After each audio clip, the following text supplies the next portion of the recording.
একই ছাদের নিচে দেশি বিদেশি প্রতিষ্ঠান তুলে ধরছে তাদের নিজেদের উদ্ভাবিত প্রযুক্তি। চট্টগ্রামে জিসি কনভেনশন সেন্টারে চলছে আইএসপিএবি আয়োজিত 3 দিনব্যাপী আইসিটি মেলা 2025। তথ্য প্রযুক্তিতে উদ্ভাবন ও এগিয়ে চলার পথে এবারের মেলায় প্রদর্শিত হচ্ছে আধুনিক সব প্রযুক্তির উদ্ভাবনী প্রকল্প।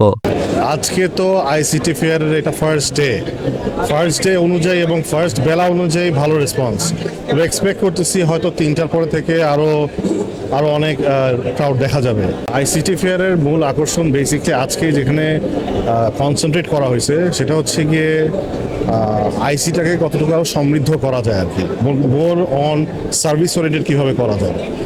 আজকে যখন আমাদের বিটিআরসি চেয়ারম্যান সেমিনারে কথা বললেন, কিন্তু মূলত আমাদেরকে বলছে যে ডিজিটাল সার্ভিসের প্রতি কীভাবে ইন্ডাস্ট্রি আরও কনসেন্ট্রেট করতে পারে। তো ওই জায়গা থেকে একটা অ্যাওয়ারনেস তৈরি করা এবং আইএসপিএবি এটা আয়োজন করছে। সো আইএসপিএবির আয়োজনে মোটামুটি এটা বলতে পারেন আইসিটি অ্যাওয়ারনেস যাতে নেক্সট জেনারেশন আরও প্রপারলি হয় সেটা ওরা মূলত কনসেন্ট্রেট বেশি করছে এবার। আকাশ বড়ুয়া, চট্টগ্রাম পোস্ট।